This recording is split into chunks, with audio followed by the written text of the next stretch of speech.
میایم به سری آیت قرآنی که برادر عزیز من در ابتدا خواندم. خدای مهربان گفت که ولا تقتلوا اولادکم خشیت املاق. شما فرزندهاتون را به خاطر آنی که طاقت و توان نان دادنش ندارین به قتل نرسونید. نحن نرزقوهم و ایاکم. خدا میگه که دانین که رازق شما، رزاق شما و فرزندای شما منم. ببینید نحن نرزقوهم و ایاکم این قتلهم کان خطئا کبیرا. اینها را به خاطر آنه که من فرزند به دنیا میام و من قوت ایرا نان دادن ندارم و تیرا بگیری به قتل برسانی، الله گفت که این بسیار گناه بزرگ است. برادر عزیز، این آیت برای چی من این آیت آوردم در این محفلی که اینجا در عقیقه در اینجا فرزند به دنیا آمد؟ میگد که قبلا در زمانهای پیشتر الله میکردن، میگه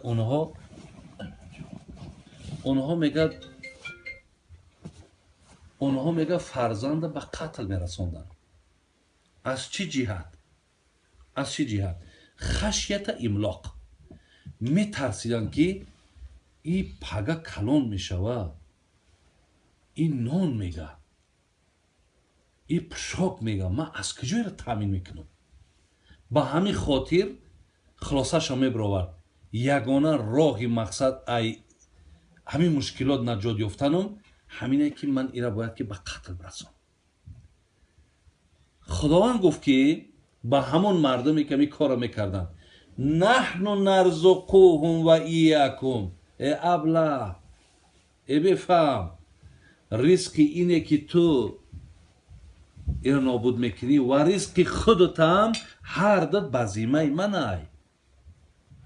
تامینات رزق شما بزیمه منای، من تامین میکنم رزق شما را. این قتلهم کان خطئا کبیرا. خدا گفت آخه این کاری که شما کردین بسیار خطای کلان است. برادر عزیز، اگه اینجا در یک سوال به میون میاد، شما بعد گوش کردن این آیت یا همون مردمی ده که خدا ایرا پیشتر از اسلام اشاره کرد که اونها به همین خاطر مردم ها میکشتن، شما حاضر آدمای ابله بودن که برای فرزند من آینده نان از کجا میابم بگیری بکشیش؟ خیلی ابلهی نه، خیلی نادانی. زیرا خدا او را گفته است که کار شما خطای کلان بود، شما این کار باید نمیکردی. چگونه که عرب ها برادر عزیز سوره تکویر پاره 30 و اذا الموءودة سئلت بأی ذنب قتلت.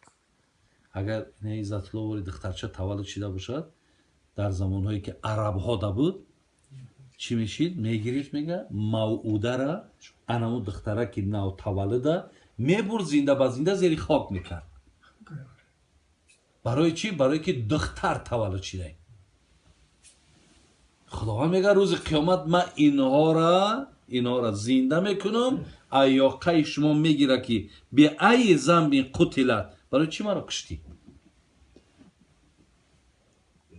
این هم یک جهل نه، این هم یک جاهلی که دختره برای خاطر دختر بدنش برای زنده به زنده بگرانی. برادر عزیز، انا که اینها هم چیکار میکردن؟ اینها هم به خاطر که من اینها را تامین کنم میتونم میبردن میکشتن. ابن کثیر برادر عزیز مفسر بسیار گرامی ما میگد که از همین آیت برمیاد که خدای پدر و مادر در مهربان تر بده. پدر و مادر میبرده میکشته نابودش میکرده. الان برادر عزیز این کس پدر محمد تقی عثمانی، محمد شفیع دیوبندی، خودش یک تفسیر بسیار مشهور داره به نام معارف القرآن. بسیاری خاندانای تاجیک ما حاضر از همین تفسیر داره معارف القرآن با زبان فارسی های بسیار جلده های زیاد تفسیر شدگی. این حضرت یک عجایب گپی زیبا میگه. میگه اگر فرزندهایی که اگر تربیه بین یعنی قطع تربیه اخلاقی داشته باشن، فرزندهایی که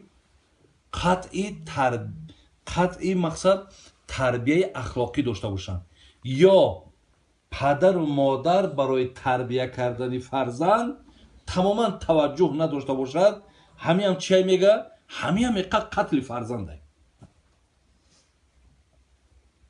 اگر اونها از شکمش ترسیده نابود کرده باشد، میگه وای بخیرتره از یکی شما فرزنده را وقتی که تربیه نمیکنین، همین فرزندی که تربیه نداشته باشد، همین هم میگه چی است؟ همین هم میگه ای طرف شما قتل کردن فرزند به شما میره. اگر میگه قتل فیزیکی، خب این مثال یک فرزند کشتن نابود کردن، این میگه خیلی خیلی آسان تره از اویی که برادر عزیز فرزند همین هم قتل فرزند به شما میرفت است. شیخ سعدی میگه زنان باردار ای مردی هوشیار، اگر نزد ولادت مار زاید. اگر در همین گویم 46م اعلان شد، یک آوازه شد که یک زن مقصد به جای آنه که فرزند تولد کرد، مار تولد کرده است. زنان باردار ای مردی هوشیار، اگر نزد ولادت مار زایند. از آن بهتر به نزدیکی خردمند که فرزندان ناهموار زایند. شیخ سعدی میگه پیش آدمای دانشمند همون مار تولد کردنش بهتره او یکی فرزند ناهموار به دنیا میاره. همون مار بهتره. زین لحاظ برادرای عزیز، یعنی در آمدن فرزند یک نعمتی هست که دل هر یک انسان خوش می شود، خرسند می شود که الله مهربان مرا از این نعمتش برخوردار کرد. لیکن این نعمت برادر عزیز در دست ما به حیث امانت هست. این امانت باید ما خیانت نکنیم. چیزی که بر ما پاک داده است باید هم تا پاک با بسپاریمش. خدا رحمت کنه شیخ سعدی را میگو زی هجران طفل که در خاک رفت، چون عالی که پاک آمد و پاک رفت. وقتی یک کودک در حالت مثال گویم که به بالغ نارسیدن میگذره، رفتن به پاک، یا کیننگ است ناپاک رفتن به خاک. انهیش میگه ننگاوره که شما وقتی به بلاغت برسین و به خانه مقصد، به خانه خاک، به خانه مثال جای پاک، تو در حالت ناپاکیت برای. یعنی انسان برادرای عزیز و گرامی باید همیشه در امانت الهی ما باید خیانت نکنیم. خدای فرزنده را داده، شما دانی که اینها صدقه جاریه میشوند در ما. اگر فرزند خوب تربیت کنیم این صدقه جاریه. سه چیزی که صدقه جاریه ده میداره، یک چمی ولدن صالحا ترکهو، فرزند صالح که پشت ما باقی میمونه، این تا زمان فرزند هست خانه قبرت راحت داره. اگر ما خواهیم برادر عزیز این دنیا مونم راحت داره، همین فرزند خوب برادر عزیز تربیت خوب کنی، محنت کنی، بسیار میوه خوب میده. شیخ سعدی میگه خرما نتوان خورد از این خار که کشتی، دیبا نتوان بافت از این پرشم که ریشتی. تو خاری را که کلان کردی سای پگه ایو خرما طلب نکن. وقتی خار پرورش کردی تو باید آزاری خار را ببینی. برای همین برای کشتی دیبا نتوان بافت از این پرشم که ریشتی. تو خاری را که کلان کردی سای پگه ایو خرما طلب نکن.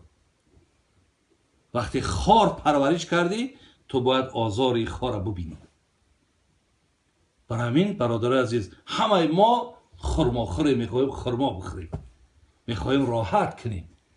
خب بدرویم بچه‌ک من مقصد ایجوش بلند شوه بگه بابی میگه بابا میگه آتا میگه چیزی میگه بالا بیا بشین جات کنه تکسریه که بدوه در پیشکت مانه در پیشت بشینه سرش بلند نکنه کیره نمیفارم تری فرزند وقتی حضرت اسماعیل برادرت بچه حضرت ابراهیم 10 ساله بود حضرت ابراهیم گفت اینی ارا فی المنام ان اذبحک فانظر ماذا ترى قرآن میگه ابراهیم آمد پیش اسماعیل گفت بچه‌ام من در خوابم ای الله مهربان سپارش گرفتم که باید کار در حلقت مانم من تو را باید ذبح کنم در راه خدا فانظر ماذا ترى بچه‌م چی میگویم میگبده حالا ببینید دانشمندا میگن که ابراهیم چی حق داشت که بچه‌ش پرسه کو بچه‌م چی میگویی باید نمیپرسید میگه دستش میگیره باید میرفت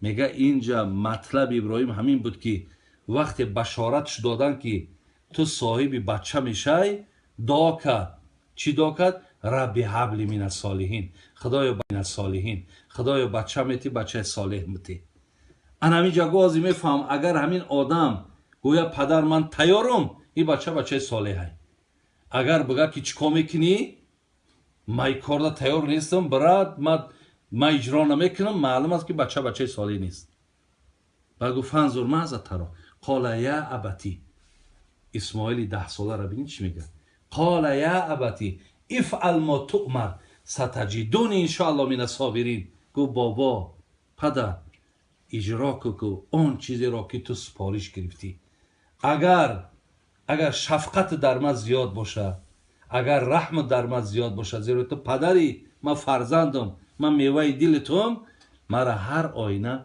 صابر میوی من صبر کننده ایم در این راه برادرای عزیز هر آینه فرزندا اطاعت میکنن اگر به شرطی که ما اولی با خانمامون همخوابه نشیدن در باید دعا میکنیم خدایا مقصد همین را از وسواس شیطان نگه بدار مادرش مقصد هرگاهی که حامله دار شید همیشه باید که نماز شکی خان بگه خدایا همین حملی که برای من نصیب کردی خدایا یک بچه که به ناموسش که یک بچه که به غیرتش که یک بچه که مقصد آخی هم دنیامون به ای آباد باشه هم آخرتمون آباد باشه مادر باید دعا کنه پدر باید دعا کنه این خیل فرزنده که بعد صاحب شدیم برادر عزیز بعد گفتیم این خیل فرزنده که بعد صاحب شدیم برادر عزیز بعد گفتیم مردم روزا خورده میکردی لیکن اگر نکردی گفتی هم شیخ سعدی